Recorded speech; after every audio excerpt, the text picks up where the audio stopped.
സങ്കീർത്തനം 150, സാംസ് ചാപ്റ്റർ 150 വായിക്കുന്നു. യഹോവയെ സ്തുതിക്കുവീൻ, ദൈവത്തെ അവൻ്റെ വിശുദ്ധ മന്ദിരത്തിൽ സ്തുതിക്കുവീൻ, അവൻ്റെ ബലമുള്ള ആകാശവിധാനത്തിൽ അവനെ സ്തുതിക്കുവീൻ.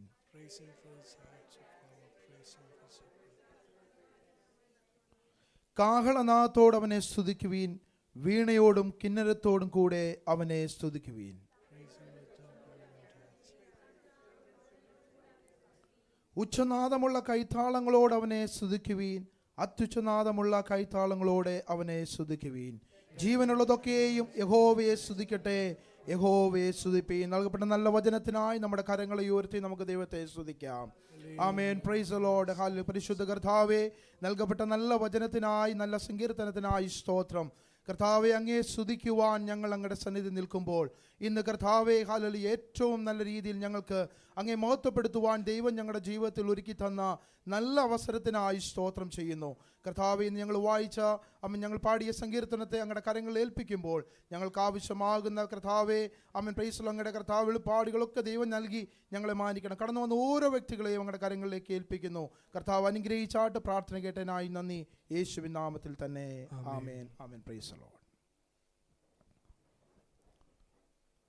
കർത്താവിന്റെ അതിപരിശുദ്ധമായ നാമം വാഴ്ത്തപ്പെടുമാറാകട്ടെ.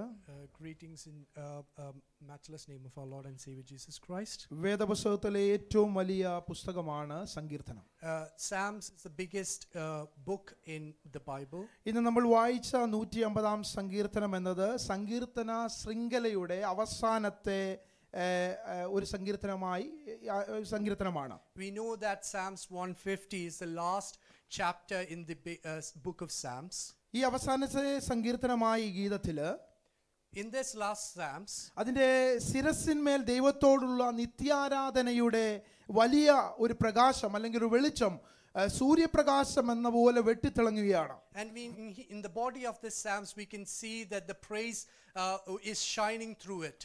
സങ്കീർത്തനങ്ങളെ 5 പുസ്തകങ്ങളായി തിരിക്കുമ്പോൾ, and when we divide Psalms into 5 ആ books, 5-ാം പുസ്തകത്തിലെ അവസാന സങ്കീർത്തനമായ ഈ ഗാനം സ്തുതിയുടെ ഒരു കൂമ്പാരമാണ്. and this song is the last psalm in that book, and this is filled with the praises. യഹോവയെ സ്തുതിപ്പീൻ എന്ന് പലതവണ ആവർത്തിച്ച് സങ്കീർത്തനക്കാരൻ തന്റെ ഹൃദയവും നാവും നിറയുന്നത് പോലെ, in here we can see the psalmist is saying to praise him for a lot of time. സർവശക്തനായ ദൈവത്തിന്റെ സന്നിധിയിൽ ആരാധിക്കാൻ ഇവിടെ വന്നിരിക്കുന്ന ഓരോ ഹൃദയവും നാവും ദൈവം ചെയ്ത നന്മകളെ ഓർത്ത് യഹോവയെ സ്തുതിപ്പീൻ എന്ന വാക്കുകൾ കൊണ്ട് നിറയുന്നത് ഓർത്ത് ഞാൻ ദൈവത്തെ സ്തുതിക്കുന്നു. And I'm praising and thankful to God that everyone who has come here has been constantly praising God. ഈ വായിച്ച സങ്കീർത്തനത്തിൽ 12 പ്രാവശ്യം യഹോവയെ സ്തുതിപ്പീൻ എന്ന പദം നമുക്ക് കാണുവാനായിട്ട് കഴിയും. And in this Psalms we can see that there's 12 times to the psalmist is asking you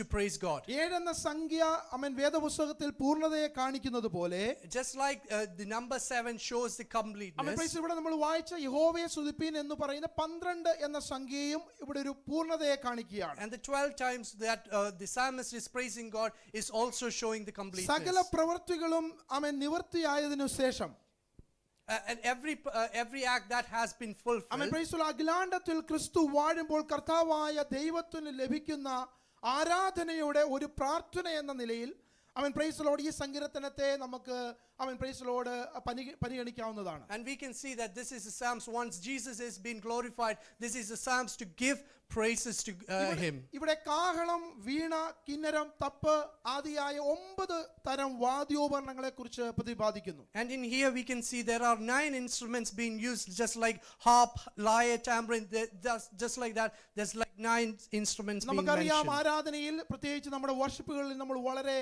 അധികം നമ്മൾ ഉപയോഗിക്കുന്ന ഒരു വസ്തുവാണ് വാദ്യോപകരണങ്ങൾ അല്ലെങ്കിൽ മ്യൂസിക് ഇൻസ്ട്രുമെന്റ്സ് എന്നുള്ളത്. and in most of our worships we are using a lot of instruments. പറയുന്നത് ശരിയാണോ എന്നറിയില്ല എങ്കിൽ തന്നെയും ഏകദേശം ഒരു പരിധി വരെയൊക്കെ ഈ വാദ്യോപകരണങ്ങൾ ആരാധനയ്ക്ക് വലിയ പ്രാധാന്യം കൊടുക്കുന്നുമുണ്ട്. and I don't know if what I'm saying now is correct or not, but all the instruments that we use gives a much more importance to our worship. നമ്മൾ റെഗുലർ ആയിട്ട് ചിലപ്പോൾ ആരാധന നടത്തുമ്പോൾ അന്നൊരു ദിവസം ഒരു പക്ഷേ ഇവിടുത്തെ കാര്യമല്ലെങ്കിൽ നമുക്കിവിടെ സാധാരണ അങ്ങനെ പവർ കട്ടൊന്നും ഉണ്ടാകാറില്ല. എന്നാൽ ചില സ്ഥലങ്ങളിലൊക്കെ നമ്മുടെ പ്രത്യേകിച്ച് നാട്ടിലൊക്കെ ചില പവർ കട്ടൊക്കെ ഉള്ള ദിവസങ്ങൾ അന്നത്തെ ആരാധന വളരെ ശോകമായിരിക്കും. And it doesn't happen here, but in India, when there is power cuts and blackouts and things, the instruments won't be there. ആരെയും ചിലപ്പോൾ കുറ്റമായിരിക്കില്ല, നമ്മുടെ ഒരു രീതിയും ചിലപ്പോൾ നമ്മുടെ ഒരു അനുസരിച്ച് അന്നത്തെ പാട്ടും അല്ലെങ്കിൽ അന്നത്തെ ഒരു ആരാധനയുടെ രീതികളും ഒക്കെ അല്പം തണുത്തതായിരിക്കും. And because of that, the worship on that day won't be that great. ഞാൻ പറയുന്നത് ആരാധന എന്നത് സംഗീതോപകരണങ്ങളല്ല. And what I'm saying is worship, it doesn't mean about the പക്ഷേ instruments. നമുക്ക് അത് ഉപയോഗിച്ചുകൊള്ളുമ്പോൾ നമുക്ക് എന്തോ ഒരു പ്രത്യേകമായ ഒരു സന്തോഷവും ആനന്ദവും ഒക്കെ കിട്ടാറുമുണ്ട്. And when we use the instrument, we get a special kind of happiness. അപ്പോൾ ഞാൻ പറയാൻ വന്നത് ഇവിടെ 9 വാദ്യോപകരണങ്ങളെ കുറിച്ച് പ്രത്യേകിച്ച് 3-ാമത്തെ വാക്യം മുതൽ 5-ാമത്തെ വാക്യം വരെ യഹോവയെ സ്തുതിക്കുന്നത് വിവിധ തരത്തിലുള്ള ഉപകരണങ്ങളെ പ്രത്യേകം പറഞ്ഞുകൊണ്ടാണ് അവിടെ പറഞ്ഞിരിക്കുന്ന വാക്യങ്ങൾ. So I'm saying here is there are 9 instruments being mentioned in this Psalms. From verse 3 to verse 5, there have been different instruments that have been used. എന്നാൽ 6-ാമത്തെ വാക്യത്തിൽ പറയുന്നു ജീവനുള്ളതൊക്കെയും യഹോവയെ സ്തുതിക്കട്ടെ. But in the verse 6 it says, let everything that has breath praise the Lord. അപ്പോൾ ദൈവം ആഗ്രഹിക്കുന്നത് സ്തുതിക്കുന്നതെല്ലാം ജീവനുള്ളതാകണം. And what the God wants is everything that has breath should praise him. ജീവനില്ലാത്ത ആരാധന ദൈവം ആഗ്രഹിക്കുന്നില്ല. And God doesn't want and doesn't deserve a lifeless praise. ആത്മാവില്ലാതെ ഉള്ള അല്ലെങ്കിൽ കുറച്ചും കൂടെ ലളിതമായി പറഞ്ഞാൽ ജീവനില്ലാതെയുള്ള വാദ്യോപകരണങ്ങളുടെ ആരാധനയും ദൈവം പ്രസാദിക്കുന്നില്ല. And God doesn't deserve the worship that you give with the lifeless അത് instruments. വെറും ഒരു പ്രഹസനം മാത്രമായി തീരും. And it will just be a show. എന്നാൽ വാക്യം 6-ൽ പറയുന്നു ജീവനുള്ളതൊക്കെയും യഹോവയെ സ്തുതിക്കട്ടെ. But in verse 6 it says, let everything that has breath praise the Lord. Amen, praise the Lord. ഇവിടെ വായിക്കുന്ന 9 തരം വാദ്യോപകരണങ്ങളെ നമ്മൾ പറയുന്നു, അത് വസ്തുക്കളാണെങ്കിൽ കൂടി അവയെ ദൈവത്തെ സ്തുതിക്കുവാൻ ഉപയോഗിക്കുമ്പോൾ അവയൊക്കെയും ആമേൻ, പ്രൈസ് ദി ലോർഡ്, ഹല്ലേലൂയ, സജീവമായി തീരുന്ന ഘടകങ്ങളായി മാറുന്നു എന്ന് നമുക്ക് കാണുവാൻ കഴിയും. And in this 9 instruments that being mentioned in the Psalms, even though it's just an instrument, when it's used to worship God, it's becoming an important part of the അവ worship. ദൈവത്തിന് വേണ്ടി ഉപയോഗിക്കുമ്പോൾ അവയൊക്കെയും ദൈവത്താൽ ജീവനുള്ളതായി തീരുന്നു. And when it's being used for God, it will become lifeful with God's hand. ദൈവാത്മാവ് ഉള്ളിലുള്ള ജീവനുകൾക്കൊക്കെ ആമേൻ, price യഹോവയെ സ്തുതിപ്പാൻ കഴിയും. ആമേൻ, പ്രൈസ് ദി ലോർഡ് എന്ന് പ്രാരംഭത്തിൽ ഞാൻ പറയട്ടെ. And I want to say initially that let everything that has praise will praise God. സങ്കീർത്തന ഭാഗത്തിലേക്ക് നമ്മുടെ ശ്രദ്ധയൊന്ന് നമുക്ക് തിരിക്കാം. And let's focus to the Psalms that we അതിനു have. മുമ്പായി ഒരു വെളിപ്പാട് ആമേൻ, പ്രൈസ് ദി ലോർഡ് ഞാൻ നിങ്ങളുമായി ഷെയർ ചെയ്യാൻ ആഗ്രഹിക്കുന്നു. And I just want to reveal a revelation that ഒരുപക്ഷെ I have. നമുക്കിതെല്ലാം വായിച്ചിട്ടുള്ളവരും അല്ലെങ്കിൽ ഇത് ആമേൻ പല ഭാഗങ്ങളെ കുറിച്ച് കൃത്യമായി പഠിച്ചിട്ടുള്ളവർക്കൊക്കെ അറിയാവുന്ന ഒരു കാര്യമാണ്. Maybe we might know this, might have read this somewhere. ഇത് മറ്റൊരു ലെവലിലേക്ക് കൊണ്ടുപോകാനൊന്നും ആഗ്രഹിക്കുന്ന കാര്യമല്ല. And I don't want to take it to another level. ഇവിടെ നമുക്കറിയാം 150-ാം സങ്കീർത്തനം എന്ന് പറയുന്നത് 150 എന്ന ഒരു സംഖ്യ പഴയ നിയമത്തിലും പുതിയ നിയമത്തിലും നമുക്ക് കാണുവാനായിട്ട് കഴിയുന്നുണ്ട്. And in the number 150 we can see the same number in Old Testament and in the New പഴയ Testament. നിയമത്തിൽ ഉൽപ്പത്തി പുസ്തകം 7-ാം അധ്യായം അതിന്റെ 24-ാമത്തെ വാക്യത്തിലും 8-ാം അധ്യായത്തെ അതിന്റെ 3-ാമത്തെ വാക്യത്തിലും 150 എന്ന് പറയുന്ന ഒരു സംഖ്യ നമുക്ക് അവിടെ കാണുവാൻ കഴിയും. And in Genesis 7 and 8, chapter 7 and 8, we can see the number 150 mentioned. ഞാൻ പെട്ടെന്ന് ആ ഭാഗം പറഞ്ഞ് ഞാൻ മുന്നോട്ട് പോകാനായിട്ട് And I ആഗ്രഹിക്കുന്നു. don't want to read it, but I just want to mention that. അവിടെ പറയുന്നത് നോഹയുടെ കാലത്ത് ആമേൻ, പ്രൈസ് ദി ലോർഡ്, വെള്ളം ഭൂമിയിൽ 150 ദിവസം പൊങ്ങിക്കൊണ്ടിരുന്നു എന്നാണ്. And in Noah's time, the water was over the earth for 150 days. അതിന്റെ 8-ാം അധ്യായം 3-ാമത്തെ വാക്യത്തിലേക്ക് വരുമ്പോൾ നമുക്ക് കാണുവാൻ സാധിക്കും 150 ദിവസം കഴിഞ്ഞ ശേഷം വെള്ളം കുറഞ്ഞു തുടങ്ങി. And in chapter 8, the third verse, it says, after 150 days, the water decreased. ന്യായവിധിയോടുള്ള ബന്ധത്തിലാണ് ഈ 150 എന്ന സംഖ്യ പഴയ നിയമത്തിൽ ഉപയോഗിച്ചിരിക്കുന്നത്. And in Old Testament, 150 is used for the judgment. നമുക്കറിയാം നോഹയുടെ കാലത്ത് വലിയ ഒരു ജലപ്രളയം ഉണ്ടായി. And we know that in Noah's time, there was a huge flood. 40 ദിവസം തുടർച്ചയായി മഴ പെയ്തുകൊണ്ടിരുന്നു. And the rain had been for 40 days. നമുക്കവിടെ വായിക്കാൻ കഴിയുന്നത് ആകാശത്തിന്റെ കിളിവാതികൾ തുറന്ന് ആഴിയുടെ ഉറവുകളെ ഒക്കെയും തുറന്നുവെന്നാണ് വചനത്തിൽ പറയുന്നത്. And in the Bible it says the windows from the sky opened and it was raining. കുറച്ചും കൂടെ നല്ല രീതിയിൽ പറഞ്ഞാൽ മുകളിൽ നിന്നുള്ള വെള്ളവും ഭൂമിയിൽ നിന്നുള്ള ഉറവുകളും തുറന്നു വിട്ട്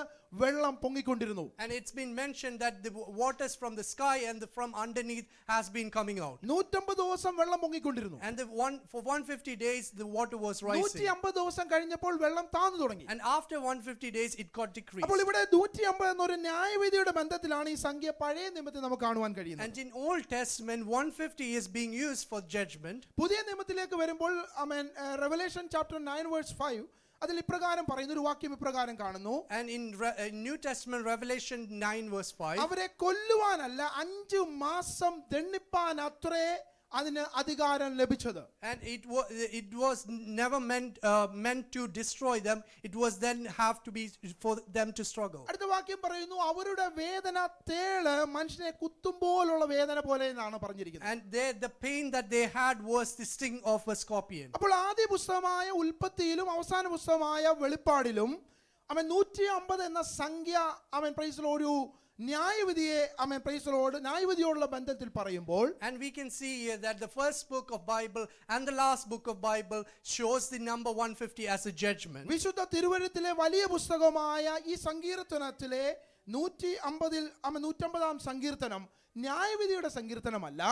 But in here, with the book of Psalms, 150 is not showing as a judgment. മറിച്ച് ന്യായവിധിയിൽ നിന്ന് വിടുതൽ പ്രാപിച്ച ദൈവജനം സർവശക്തനായ ദൈവത്തെ ആരാധിക്കേണ്ട സ്തുതിക്കേണ്ട ഒരു ഗാനമായി ആണ് ഇവിടെ നമുക്ക് നൽകിയിരിക്കുന്നത്. Instead, it shows the children of God who has come out of the judgment and praising God. 6 വാക്യങ്ങളുള്ള സങ്കീർത്തനത്തിൽ 12 തവണ യഹോവയെ സ്തുതിപ്പീൻ എന്ന് ആഹ്വാനം ചെയ്തിരിക്കുന്നു. And it has been for 12 times in this Psalms, which only has 6 verses in to praise God. നമുക്കത് കാണുവാൻ സാധിക്കുന്ന 6 ചോദ്യങ്ങളും 6 ഉത്തരങ്ങളും നമുക്ക് ഈ സങ്കീർത്തനത്തിൽ കാണുവാൻ കഴിയും. And we can see there are 6 questions and 6 answers to that. എന്നാൽ ഞാൻ നേരത്തെ പറഞ്ഞതുപോലെ ന്യായവിധിയിൽ നിന്ന് വിടുതൽ പ്രാപിച്ച ദൈവജനം എപ്രകാരം ദൈവത്തെ സ്തുതിക്കണമെന്നാണ് ഈ സങ്കീർത്തനത്തിൽ ഗീതമായി സങ്കീർത്തനക്കാരൻ പാടിയിരിക്കുന്നത്. And in here the psalmist is showing how the children of God who has come out of judgment to praise God. ദൈവത്തെ എപ്രകാരം സ്തുതിക്കണം, എന്തിനു സ്തുതിക്കണം, How to praise God and why you should praise God. ഒന്നാമത്തെ വാക്യം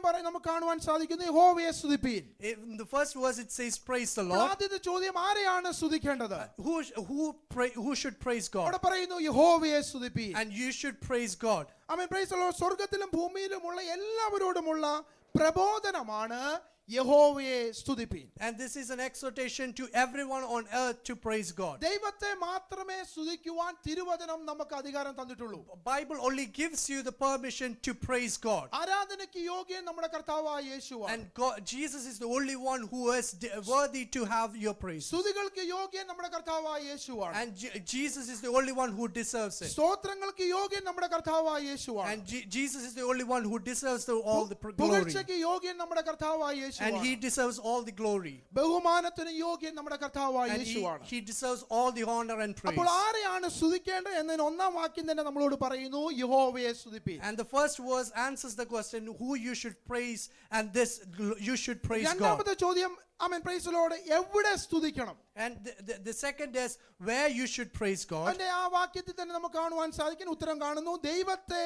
അവന്റെ വിശുദ്ധ മന്ദിരത്തിൽ സ്തുതിക്കണം. And it answers in the first verse. It says praise God in his sanctuary. സങ്കീർത്തനം 29:9 പറയുന്നു In Psalms 29 verse 9 യഹോവയുടെ says, മന്ദിരത്തിൽ സകല മഹത്വം എന്ന് ചൊല്ലുന്നു. and it says that all the glory should be in his sanctuary. സങ്കീർത്തനം 93:5 പ്രകാരം പറയുന്നു In Psalms 93 verse 5 it യഹോവേ says, വിശുദ്ധി നിന്റെ ആലയത്തിന് എന്നേക്കും ഉചിതം തന്നെ. Lord, the glory and the holiness should be in the presence. പ്രിയരേ, ദൈവം തന്റെ വിശുദ്ധ മന്ദിരത്തിലായിരിക്കുമ്പോൾ അവിടെ എല്ലാം വിശുദ്ധമാണ്. And when God is in his sanctuary, everything in there is holy. പുതിയ നിയമസഭയോട് ദൈവവചനം ഇപ്രകാരം പറയുന്നു. And God says to the New Testament church, അവന്റെ വിശുദ്ധ മന്ദിരം എന്നത് ദൈവസഭയാണ്. and the sanctuary is the church of God. പുതിയ നിയമസഭയാകുന്ന ദൈവജനത്തിന്റെ കൂടിവരവിൽ നാം അവനെ സ്തുതിക്കണമെന്നത് ആരാധനയിൽ ഏറ്റവും പരമപ്രധാനമായ ഒരു കാര്യമാണ്. And it is an important thing in our worship. When we come together, we should praise God. Isaiah chapter 42 verse 8 to 10 നമുക്ക് ഇപ്രകാരം കാണുവാൻ കഴിയുന്നു. Isaiah 42 8 to 10 it says, ഞാൻ യഹോവ അത് തന്നെ എൻ്റെ നാമം. I am the Lord and that is my name. ഞാൻ എൻ്റെ മഹത്വം മറ്റൊരുത്തനും എൻ്റെ സ്തുതി വിഗ്രഹങ്ങൾക്കും ഞാൻ വിട്ടുകൊടുക്കുകയില്ല. And I am not going to give all my praises to anyone else. സർവശക്തനായ ദൈവം പറയുന്നു, And God says, എൻ്റെ സ്തുതി വിഗ്രഹങ്ങൾക്കോ the praises that I am supposed to get is not going to the idols, എന്റെ മഹത്വം മറ്റ് ആർക്കുമോ ഞാൻ വിട്ടുകൊടുക്കുകയില്ല. and I am not going to give my praises to someone അപ്പോൾ else. സ്തുതിക്കും ആരാധനയ്ക്കും യോഗ്യനായവൻ ഒരുവൻ മാത്രമാണ്, അത് നമ്മുടെ കർത്താവായ യേശു. And there is only one person who deserves all our praises is our God. Revelation chapter 5:12 പ്രകാരം പറയുന്നു, Revelation 5:12 it says, അവർ അത്യുച്ചത്തിൽ അറുക്കപ്പെട്ട കുഞ്ഞാട് ശക്തിയും ധനവും ജ്ഞാനവും മഹത്വവും ബലവും ബഹുമാനവും മഹത്വവും സ്തുതിയും ലഭിപ്പാൻ യോഗ്യൻ തന്നെ എന്ന് പറഞ്ഞു. and they shouted in God's presence that the Lamb of God is the one who deserves all the അപ്പോൾ praise. സ്തുതികൾക്ക് യോഗ്യനായത് നമ്മുടെ ദൈവം മാത്രമാണ്. And he is the only one who deserves that. മനുഷ്യരെയോ ദൂതന്മാരെയോ സൃഷ്ടികളെയോ അല്ല നാം ആരാധിക്കേണ്ടത്. We shouldn't be praising the man or the angels to, for our sake. സത്യദൈവത്തെ മാത്രമേ സ്തുതിക്കാവൂ എന്ന് വിശുദ്ധ വചനം കൃത്യമായി നമ്മളോട് പറയുന്നു. And the Bible says we should only praise the living God. യോഹന്നാൻ 4-ാം അധ്യായം അതിന്റെ 23-24 വാക്യങ്ങൾ നമുക്ക് വായിക്കുമ്പോൾ കാണുവാൻ കഴിയുന്ന ഒരു കാര്യം, In John 4:24 and 25 it അവിടെ says, സമരിയ സ്ത്രീ യേശുവിനോട് ഇപ്രകാരം പറയുന്നു, the Samaritan woman comes to Jesus and says, ഞങ്ങളുടെ പിതാക്കന്മാർ ഈ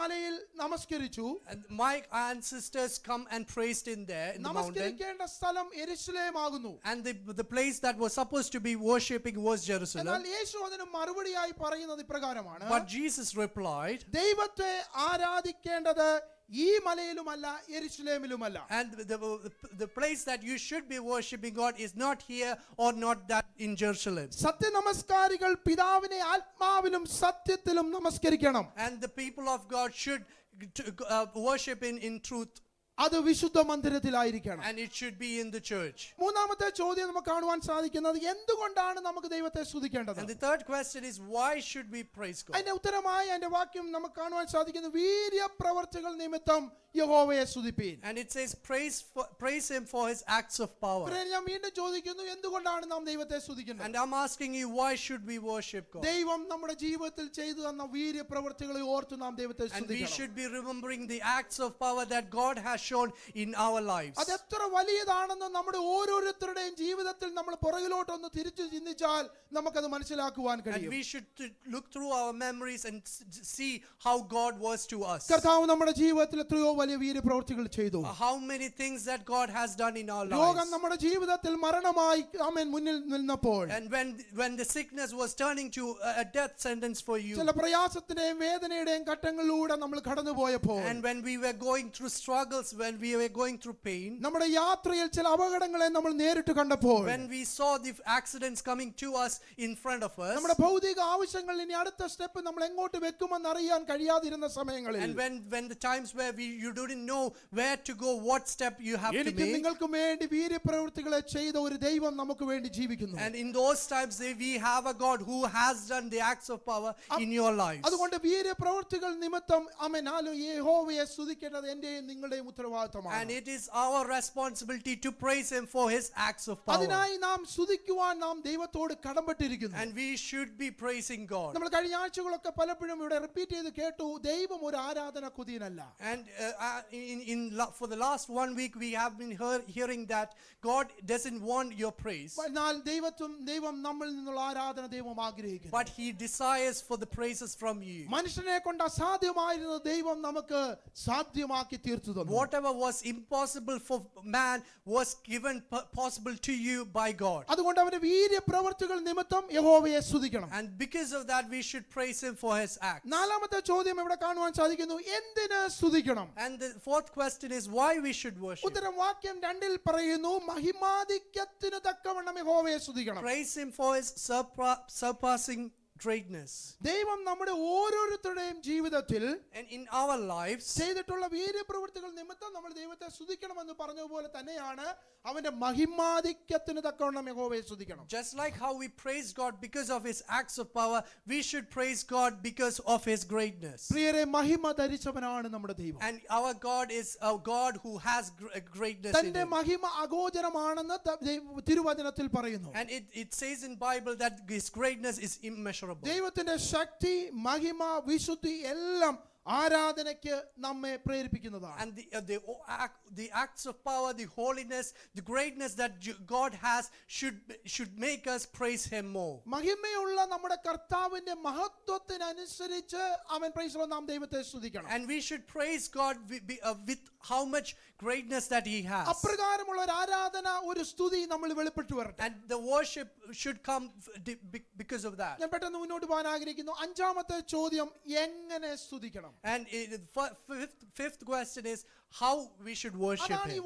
ഈ സങ്കീർത്തനത്തിൽ വളരെ ഹൈലൈറ്റ് ആയി പറഞ്ഞിരിക്കുന്നത്. 3 മുതൽ 5 വരെയുള്ള വാക്യങ്ങളിൽ പറയുന്നു, And this is what highlighted from verse 3 till 5. വാദ്യോപകരണങ്ങളുടെ കൂടെ അലങ്കാരത്തോട് സർവശക്തനെ സ്തുതിക്കുവാൻ തിരുവചനം പറയുന്നു. And it says that we should worship Him with the instruments that we have. ഇവിടെ 9 വാദ്യോപകരണങ്ങളെ നമുക്ക് കാണുവാൻ കഴിയുന്നുണ്ട്. And in here there's 9 instruments mentioned. പെട്ടെന്ന് പറഞ്ഞു പോകാൻ ആഗ്രഹിക്കുന്നു. I just want to quickly go through it. ഒന്ന് കാഹളം. It says the first one is the trumpet. പഴയ നിയമത്തിൽ നമുക്ക് കാണാൻ സാധിക്കും കാഹളം ജയത്തെ കാണിക്കുന്നു. And in Old Testament, trumpet shows the victory.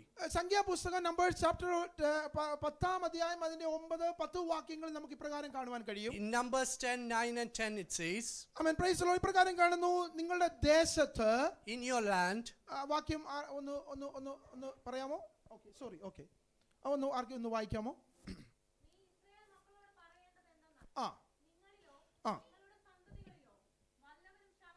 അല്ല, നമ്പേഴ്സ് ചാപ്റ്റർ 10 വേഴ്സ് 9. നിങ്ങളുടെ ദേശത്ത് നിങ്ങളെ ഞെരുക്കുന്ന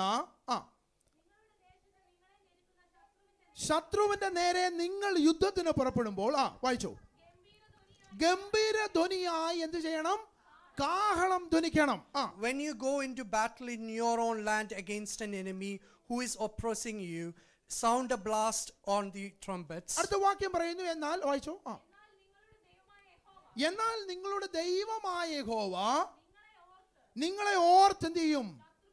ശത്രുക്കളുടെ കയ്യിൽ നിന്ന് രക്ഷിക്കും. ആമേൻ, praise the Lord. And then you will be remembered by the Lord your God and rescued from your amen, enemies. Price the Lord. ഇവിടെ പറയുന്നു, നിങ്ങൾ യുദ്ധത്തിന് പുറപ്പെടുമ്പോൾ, ആമേൻ, പ്രൈസ് ദി ലോർഡ്, പറയുന്ന കാര്യം, നിങ്ങളെ ഞെരുക്കുന്ന ശത്രുവിന്റെ നേരെ, ആമേൻ, പ്രൈസ് ദി ലോർഡ്, നിങ്ങൾ നിൽക്കുമ്പോൾ എന്ത് ചെയ്യണം? കാഹളം ധ്വനിക്കണം. And when you go into a war against your enemy, you should blow your trumpet. പറയുന്ന വാക്യം ഗംഭീര ധ്വനിയായി കാഹളം ധ്വനിക്കണം. And you should blast that trumpet onto them. Amen, praise the Lord. പുതിയ നിയമത്തിൽ, ആമേൻ, പ്രൈസ് ദി ലോർഡ്, ഹല്ലേലൂയ, ദൈവത്തിനെ ആരാധിക്കുവാൻ നാം വരുമ്പോൾ, In New Testament, when we come to praise God, കാഹളം എന്ന, ആമേൻ, പ്രൈസ് ദി ലോർഡ്, ഹല്ലേലൂയ, ഒരു ആരാധന, ആമേൻ, ഒരു സ്തുതി നമ്മുടെ നാവിൽ നിന്ന് വെളിപ്പെടുമ്പോൾ, and when we have the praise just like the amen, praise the trumpets, Lord, നിന്റെ മേൽ നിൽക്കുന്ന ശത്രുവിനെ നിനക്ക് തോൽപ്പിക്കുവാൻ and you കഴിയും. can have victory against the enemy that's against amen, you. നിന്റെ മേൽ ജയഘോഷം കൊള്ളുവാൻ ആഗ്രഹിക്കുന്ന ശത്രുവിന്റെ പോരാട്ടങ്ങളോടെ And നശിക്കുകയാണ്. the enemy who is over you to have the victory against you will go away. Amen, praise the Lord, കാഹളം എന്ന, ആമേൻ, praise the Lord, സ്തുതി നമ്മൾ ഉയരട്ടെ. And the praise just like the trumpet we should പെട്ടെന്ന് have it. മുന്നോട്ട് പോയിട്ട് 2 വീണ കിന്നരം. And next is the harp and amen, lyre. Price the Lord. പഴയ നിയമത്തിൽ സംഗീത മാധുര്യത്തെ കാണിക്കുന്ന ഒരു 2 ഇൻസ്ട്രുമെന്റ്സ് ആയിരുന്നു. And those instruments show the sweetness of the music. ഞാൻ പെട്ടെന്ന് പോകുന്നു. മൂന്നാമത്തേത് കിന്നരമാണ്. And the next is the tambourine. Amen, praise the Lord. 1 Samuel, amen, praise the Lord, അത് 16 അധ്യായം അതിന്റെ 16 അധ്യായം അതിന്റെ 23 വാക്യത്തിൽ പ്രകാരം നമുക്ക് കാണുവാൻ കഴിയുന്നുണ്ട്. 1 Samuel 16:23 it says, ദുരാത്മാവ് ശൗലിന്മേൽ വരുമ്പോൾ ദാവീദ് കിന്നരം എടുത്ത് എന്ത് ചെയ്തു? വായിക്കും. അപ്പോൾ എന്തുവാ അവിടെ എഴുതിയിരിക്കുന്നത്? when the dark powers came over Saul, David went there and sang with the tambourine. ശൗലിന് ആശ്വാസവും സുഖവും ഉണ്ടാകും, ദുരാത്മാവ് അവനെ വിട്ടുമാറും. And when he plays the harp, the Saul will have the healing and have this power go away. ആമേൻ, പ്രിയരേ, നമ്മൾ ദൈവത്തെ ആരാധിക്കുവാൻ ദൈവസന്നിധിയിൽ നിൽക്കുമ്പോൾ, And when we come to God's presence to praise God, നമ്മുടെ, ആമേൻ, ഹല്ലേലൂയ, ദൈവം നമുക്ക് തന്നിട്ടുള്ള ദൈവാത്മാവിന്റെ ശക്തിയാൽ, and the power of Holy Spirit within ആമേൻ, us, പ്രൈസ് ദി ലോർഡ്, കിന്നരം, ആമേൻ, എന്ന് പറയുന്ന, ആമേൻ, സ്തുതി നമ്മുടെ നാവിന്മേൽ ഒന്ന് ഉയരുമ്പോൾ, and when the praise comes out just like the harp, praise the Lord, വചനം പറയുന്നു, ആമേൻ, പ്രൈസ് ദി ലോർഡ്, ദുരാത്മാക്കൾ വിട്ടുമാറും. and the Bible says the dark powers will move ആമേൻ, away. പ്രൈസ് ദി ലോർഡ്, രോഗമായിരിക്കുന്ന ചില വ്യക്തികളുടെ മേൽ ആശ്വാസം പകരും. And when someone has a sickness over the dark powers, they will get the healing. അവർക്ക് സുഖമുണ്ടാകും. And they will get the pleasure from ഈ it. ദിവസങ്ങളിൽ നമ്മുടെ ആരാധന പ്രകാരം ആശ്വാസവും സുഖവും അവൻ വ്യാപരിക്കുന്ന ഒരു ആരാധനയായി നമ്മുടെ സഭയിൽ And just like that, our worship nowadays should be having the sweetness to the others. അടുത്തത് തപ്പും നൃത്തവുമാണ്. And next one is tambourine and dancing. പുറപ്പാട് 15-20-21 വാക്യങ്ങളിൽ നമുക്ക് കാണുവാൻ കഴിയും. Exodus it says, അഹരോന്റെ സഹോദരിയായ മിരിയാം എന്ന പ്രവാചകി അവൻ കയ്യിൽ തപ്പെടുത്തു. Miriam came out and took the tambourine. അവൻ സ്ത്രീകളെല്ലാവരും അവളോടുകൂടെ തപ്പുകളോടെ നൃത്തങ്ങളോടുകൂടെ അവിടെ പിന്നാലെ ചെന്നു എന്ന് വചനം പറയുന്നു. And the ladies took their tambourines and followed her. അടുത്ത വാക്യം പറയുന്നു, പ്രതിഗാനമായി ചൊല്ലിയത് അവൻ പ്രൈസ് യഹോവയ്ക്ക് പാട്ട് പാടുവീൻ. അവൻ പ്രൈസ് ലോർഡ്, അവൻ മഹോന്നതൻ. And what they said was, praise God because he is great. അവൻ പ്രൈസ് അടുത്തത് തന്ത്രിനാദമാണ്. And the next is the strings and flutes. ഇത് ഗീതം ആലപിക്കാനുള്ള പ്രത്യേക ഒരു ഉപകരണമായി പഴയ നിയമത്തിൽ നമുക്ക് ഇതിനെ കാണുവാൻ കഴിയും. And in Old Testament we can see that this has been used to sing songs. അവൻ പ്രൈസ് ഹബക്കൂക്ക് 3-ാം അധ്യായം 19-ാമത്തെ വാക്യത്തിൽ നമുക്ക് കാണുവാൻ സാധിക്കും, തന്ത്രിനാദത്തോടെ അവൻ പാടിയ ഗീതം എന്നാണ് 3:19 അവസാന ഇതിൽ നമുക്ക് കാണുവാൻ സാധിക്കും. ഹബക്കൂക്ക് 3:19 കാണുവാൻ കഴിയുന്നത്. In Habakkuk 3:19 it says that they sang the songs with the strings. തന്ത്രിനാദത്തോടു കൂടി പാടിയ ആമേൻ പ്രൈസ് ലോർഡ് വാക്യം എന്നത് കർത്താവ് യഹോവയായ കർത്താവ് എന്റെ ബലമാകുന്നു. And it says that God is our power, that's why they sing അവൻ it. എന്റെ കാൽ മാൻപേട പോലെ ആക്കുന്നു. And he has made my legs into a deer. ഉന്നതികളിൽ മേൽ അവൻ എന്നെ നടക്കുമാറാക്കുന്നു. And he is going to make me walk in the heights. ഈ ദിവസങ്ങളിൽ ആരാധനയുടെ ശബ്ദം നമ്മളിൽ ഉയരുമ്പോൾ And nowadays when the praise of God comes Habakkuk out, പാടിയതുപോലെ just like Habakkuk sang, അവൻ കർത്താവായ യഹോവേ നീ എന്റെ ബലമാകുന്നു. God, you are my strength. നിന്റെ ക്ഷീണാവസ്ഥയിൽ അവൻ യഹോവ നിനക്ക് ബലമാകുന്നു. God is the strength to you when you are in your നിന്റെ sickness. വേദനാവസ്ഥയിൽ യഹോവ നിനക്ക് ബലമാകുന്നു. And God is strength to you when you are in അവൻ pain. പ്രൈസ് രോഗാവസ്ഥയിൽ യഹോവ നിനക്ക് ബലമാകുന്നു. And God is giving you strength when you are in അവൻ നിന്റെ sickness. കാലുകളെ മാൻപേട പോലെയാക്കുന്നു. And he's going to make your legs like the അവൻ deer's. Price താണ നിലത്തുകൂടെ ഓടിക്കുമല്ല ഉന്നതികൾ മേൽ അവൻ നിങ്ങളെ നടക്കുമാറാക്കുന്നു. And not he will let you run in the lowlands and make you walk on the പെട്ടെന്ന് highlands. മുന്നോട്ട് as well. പോയിട്ട് അടുത്തത് കുഴൽ എന്ന് പറയുന്ന ഒരു വാദ്യോപകരണം. അവൻ പ്രൈസ് ജനം കുഴലൂതി അവൻ പ്രൈസ് അവരുടെ കോശം കൊണ്ട് ഭൂമി കുലുങ്ങി എന്ന് കാണുവാൻ കഴിയും. And it says that the people plays a flute and the earth will shiver. അവൻ പ്രൈസിലോട് നമ്മുടെ ആരാധനയുടെ ശബ്ദം എന്ന അമന കുഴലിൽ ഇന്ന് നമ്മൾ ദൈവത്തെ ആരാധിക്കുമ്പോൾ അവൻ പ്രൈസിലോ ഘോഷം കൊണ്ട് അവൻ പ്രൈസിലോട് ഹല്ലേലൂയ അവൻ ഭൂമി അവൻ കുലുങ്ങട്ടെ. And when we praise God just like the flute, the earth should shiver അവൻ കുലുങ്ങി under നോക്കുന്ന us. ഒരു ആരാധന നമ്മുടെ അവന സഭയിൽ ഉണ്ടാകട്ടെ. And our church, we should have the praise that will shiver അവൻ everything. പ്രൈസിലോ യഹോവയുടെ വചനം പിന്നെയും പറയുന്നു യഹോവയെ സ്തുതിപ്പീൻ. And Bible again says to praise Him. ജീവനുള്ളതൊക്കെയും യഹോവയെ സ്തുതിക്കട്ടെ. Everything that has breath should praise അവൻ God. പ്രൈസിലോ ജീവൻ ഇല്ലാതാകുന്നത് അവൻ പ്രൈസ് നമുക്ക് സ്തുതിക്കുവാൻ ഇല്ലാത്തത് നമ്മൾ ജീവൻ ഇല്ലാതാകുമ്പോഴാണ്. And when we don't praise God is when we don't have the life. യെസക്കേൽ ഇപ്രകാരം പറയുന്നു അവൻ പ്രൈസിലോ നിങ്ങൾ ജീവിക്കേണ്ടതിന് എന്റെ ആത്മാവിനെ നിങ്ങളുടെ മേൽ പകരും. And in Ezekiel it says just though you have to live, I'm going to give the ഈ spirit to ദിവസങ്ങളിൽ you. അവൻ പ്രൈസിലോട് ഹല്ലേലൂയ സ്തുതിയുടെ ശബ്ദം അവൻ ഹല്ലേലൂയ ജീവനുള്ള ഒരു ശബ്ദമായി നമ്മളിൽ ഉയരട്ടെ. And in this coming days let our praises should have let us have a lifeful praise to Him. കർത്താവിന്റെ വടങ്ങുക ആസന്നമായിരിക്കുന്ന വേളയിൽ Now that God's coming is ആ ഒരു closer വലിയ to us. ദിനത്തിൽ അവൻ പ്രൈസിൽ ഉണ്ടാകേണ്ട ഒരു ആരാധന ഇന്ന് അവൻ പ്രൈസിൽ നമ്മളിൽ ഉണ്ടാകട്ടെ. And the praise that we worship that we have on that day, let us have that worship today. ഈ വചനങ്ങളാൽ ദൈവം നമ്മളെ സഹായിക്കട്ടെ. ആമേൻ. Praise the Lord. May God bless us with these words.